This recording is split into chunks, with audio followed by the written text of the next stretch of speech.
Ciao a tutti, bentornati su Vivi con Letizia.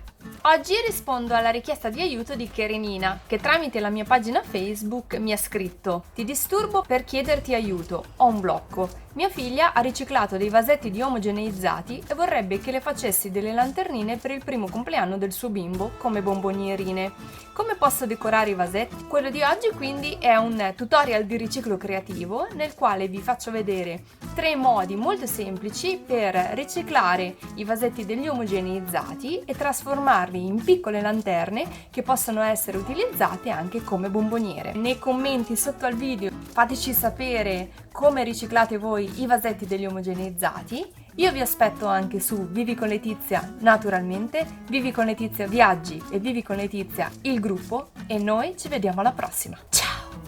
Prendiamo un vasetto e prendiamo del fil di ferro. Io uso questo tipo di fil di ferro perché ce l'avevo in casa, però se voi dovete andarlo a comprare o comunque se ne preferite un tipo diverso, potete comprare direttamente quello non ricoperto da questa guaina verde, che è quello che viene usato di solito per il giardinaggio.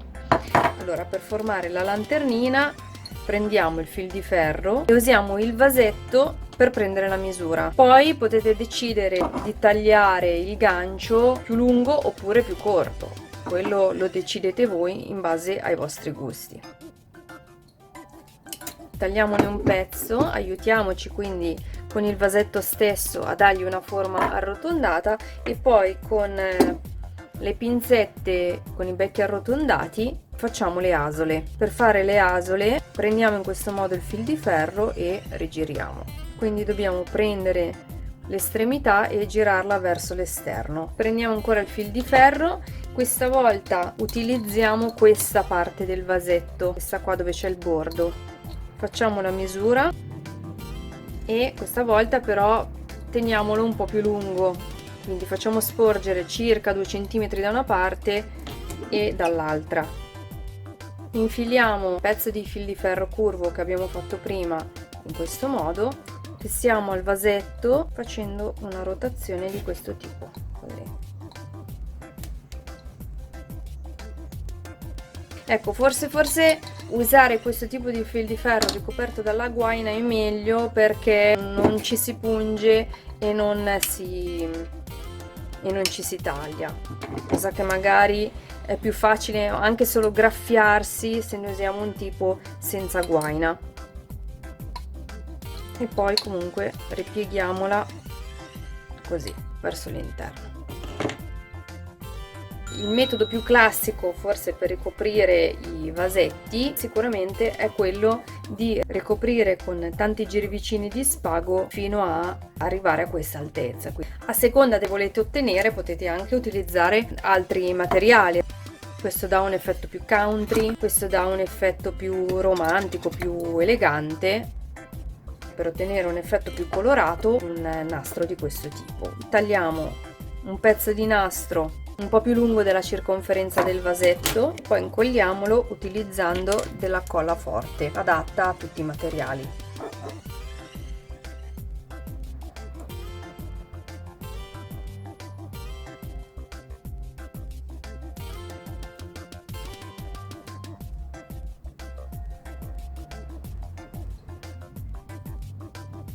Dopo averlo attaccato cercate di far seguire al nastro una linea dritta, perché se no viene molto ondulato e non sta tanto bene. Soprattutto per evitare che poi possa scappare o che stia male, tirate bene il nastro e sovrapponetelo per bene in modo che sia bello tirato.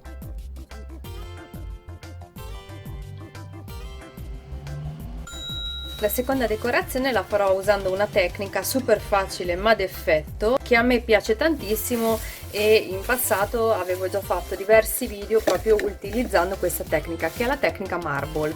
Per farla, per prima cosa ricopriamo un contenitore con un sacchettino nel quale poi mettiamo dell'acqua, poi prendiamo degli smalti per unghie dei colori che preferiamo, versiamoli nell'acqua creando dei ghirigori. Tenendo a portata di mano uno stuzzicadenti, prendiamo la lanternina, tuffiamola all'interno dell'acqua.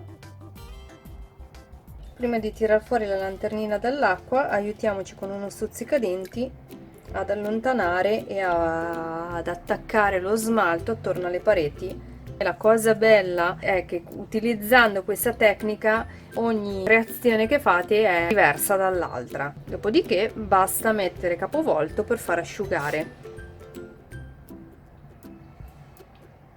Nel caso decidiate di usare degli smalti glitterati che poi lasciano i grumi, finché è ancora fresco potete aiutarvi con lo stuzzicadenti per creare ulteriori ghirigori, per abbassare un po' l'altezza dei grumi che magari si sono formati. Prima di svuotare l'acqua nel water togliamo per bene tutti i residui di smalto facendoli attaccare allo stuzzicadenti oppure al bordo del sacchetto. Un terzo modo molto facile per decorare queste lanternine fatte con i vasetti degli omogenizzati sono quelli o di usare degli adesivi oppure usare i tatuaggi, quelli che si trovano per esempio anche in edicola, i tatuaggi per bambini che si applicano con l'acqua. Anche questa è una tecnica molto semplice e carina da realizzare. Io avevo già fatto alcuni lavori su diversi materiali in un tutorial di qualche tempo fa. Adesso vi faccio vedere comunque come farlo. Ritagliamo il tatuaggio, prepariamo un po' d'acqua in un piattino e intanto prepariamoci anche un dischetto di cotone. Posizioniamo il tatuaggio e poi comportiamoci come se lo stessimo applicando sul braccio di un bambino. Per aiutarci a bagnarlo bene usiamo il dischetto di cotone imbevuto di acqua. Lasciamolo almeno un minuto.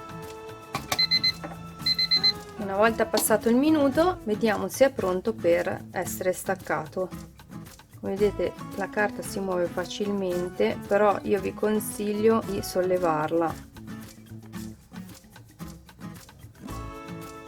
Ecco, se per caso vedete che si forma qualche piccola pieghettina, cercate di togliere le pieghettine, però ecco, se vedete che non sono molto visibili, io vi consiglio di non andare ulteriormente a toccare, poi basta far asciugare. Dopo averlo applicato lasciamo asciugare bene l'acqua e lasciamolo almeno una mezz'oretta per sicurezza ad asciugare, in modo che si attacchi per bene e si asciughi l'acqua che è rimasta in superficie. Quando vi accorgete che il tatuaggio si è ormai asciugato e non si muove più, potete procedere a dargli un velo di protezione usando o uno smalto trasparente oppure della colla. Con lo smalto basta ricoprire interamente la figura, dopo basta farlo asciugare. Mentre asciugano vediamo come fare i numeri. Karenina infatti nel suo Superleti SOS mi ha chiesto anche come fare il numero 1 perché il nipotino compie un anno. Questo è un vassoietto di cartone, possiamo utilizzare il cartoncino per fare i numeri 1 da ritagliare. Possiamo disegnarli sul diritto o sul retro. Attenzione che se lo disegnate sul retro dovete disegnarlo al contrario. Se siete più comodi disegnatelo direttamente sul dritto, casomai potete disegnare prima il numero su un foglio che userete come carta modello in modo da farli tutti uguali e poi basta ritagliarli. Chiaramente disegnandoli sul retro si corre meno il rischio che poi si vedano i segni della penna. Un'altra alternativa è quella di usare ad esempio numeri adesivi. Un terzo modo super facile per fare l'1 è quello di usare della gomma crepla. In questo caso io sto usando della crepla glitterata da un lato, la giro al contrario, disegno l'1 al contrario, possiamo terminare di decorarli.